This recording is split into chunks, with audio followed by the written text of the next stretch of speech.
У гэтай лекцыі мы адкажам на пытанне, якія вызовы і праблемы ёсць у беларускай сістэме бізнес-адукацыі, як наладжана супрацоўніцтва ў гэтай галіне і якія ёсць магчымасці за мяжой. Беларуская сістэма бізнес-адукацыі равесніца беларускай рынкавай эканомікі, бо раней яна была проста непатрэбная. У параўнанні з заходнімі краінамі беларуская бізнес-адукацыя вельмі маладая, таму яна сутыкаецца з праблемамі і выклікамі, якія ўжо праходзілі іншыя краіны. Некаторыя з іх застаюцца неразвязанымі і сёння. Празмерны ўзровень уцягнутасці бізнес-адукацыі ў традыцыйную акадэмічную сістэму адукацыі. Гэтак траціцца практычна накіраванасць бізнес-адукацыі праз закантраляванасць мноствам палажэнняў і інструкцый Міністэрства адукацыі. Напрыклад, цяжка даецца працэс пераходу на крэдытна-модульную сістэму, калі менеджер мог бы ў межах праграмы MBA праходзіць адзін курс у Гародні, а другі ў Мінску. Пакуль што немагчымае паўнавартаснае выкарыстанне тэхналогій дыстанцыйнага навучання. Нізкі ўзровень інтэграванасці нацыянальнай сістэмы бізнес-адукацыі ў міжнародную прастору. Так, амаль няма паўнафарматных супольных адукацыйных праектаў з вядучымі замежнымі бізнес-школамі.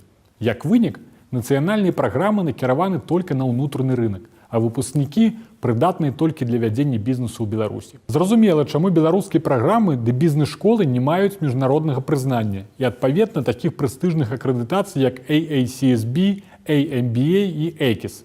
Няма сістэмы дыверсіфікаванага фінансавання бізнес-адукацыі, што ў замежных краінах з'яўляецца вельмі важным фактарам. Бюджэты устаноў бізнес-адукацыі амаль цалкам складаюцца з платы за навучанне. Напрыклад, у ЗША добраахвотныя фінансавыя ахвяраванні выпускнікоў ды карпаратыўнага сектара складаюць у некаторых бізнес-школах да 40% бюджэту. У іншых, як, напрыклад, West Virginia University College of Business and Economics, дзяржаўнае фінансаванне можа даходзіць да 60%. Слабасць сістэмы падрыхтоўкі выкладчыцкіх кадраў для бізнес-адукацыі. Таму часта атрымліваецца, што ў бізнес-школах працуюць ці людзі з рэальнага бізнесу, але якія не валодаюць сучаснымі адукацыйнымі тэхналогіямі, ці прасунутыя ва ўсім выкладчыкі, у якіх няма практычнага досведу. Няма устойлівай сувязі бізнес-адукацыі і бізнес-супольнасці, асноўнага спажыўца прадпрымальніцкіх кадраў. Найбольш прасунутыя правайдеры бізнес-адукацыі зразумелі, што нельга варыцца ва ўласным соку, а трэба ўсталёўваць доўгатэрміновыя партнёрства з замежнымі установамі. А некаторыя бізнес-школы, такія як Інстытут бізнесу і менеджмент тэхналогій БДУ і бізнес-школа ІПМ, былі створаны паводле амерыканскай і еўрапейскай мадэляў адпаведна. Дзяржаўныя установы адукацыі традыцыйна маюць больш шчыльныя стасункі з замежнымі ВНУ. Гэтыя стасункі падтрымліваюцца і Еўрапейскім саюзам, і ЗША ў межах праграм Erasmus, Fulbright і іншых. Важным вынікам для беларускіх установаў ёсць тое, што яны могуць не толькі аднаразова запрасіць замежнага выкладчыка для правядзення трэнінгу ці лекцый, а мэтанакіравана павышаць уласны патэнцыял і патэнцыял усёй беларускай сістэмы бізнес-адукацыі. Адным з важных фактараў павышэння кіраўнічых кампетэнцый беларускіх менеджераў, а значыць і канкурэнтаздольнасці ўсёй эканомікі, з'яўляецца атрыманне бізнес-адукацыі на захадзе. Тут, дарэчы, казаць хутчэй пра кароткатэрміновыя праграмы, курсы і стажыроўкі. Выбар тут у беларусаў ёсць.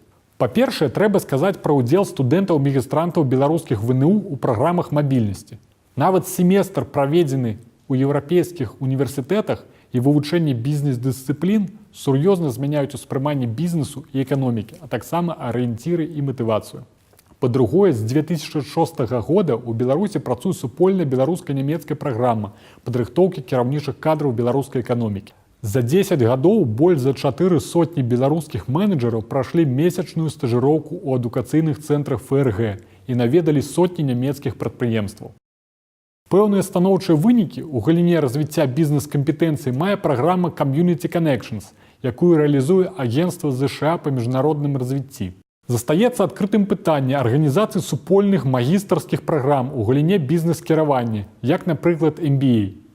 Важна, каб пры гэтым як партнёрства, так і склад удзельнікаў былі больш-менш раўназначнымі, а выпускнікі атрымлівалі дзейныя дыпломы абедзвюх краінаў. Не абысціся таксама без тэхналогіі электроннага навучання. Наогул, трэба пільна сачыць за магчымасцямі і прапановамі, якія з'яўляюцца. Я б параіў гэта рабіць на наступных старонках: Education Opportunities for Belarusians, ODB Brussels і офіс праграмы Erasmus+. Вось 3 высновы з гэтай лекцыі. Маладая беларуская бізнес-адукацыя сутыкаецца з праблемамі і выклікамі, якія ўжо праходзілі іншыя больш развітыя краіны. Доўгатэрміновыя партнёрствы з замежнымі установамі бізнес-адукацыі дазволяць беларускім установам захаваць канкурэнтаздольнасць і дынамічна развівацца. У беларусаў дастаткова магчымасцяў, каб павысіць свае кампетэнцыі ў галіне бізнесу і менеджменту за мяжой на ўсіх узроўнях бізнес-адукацыі.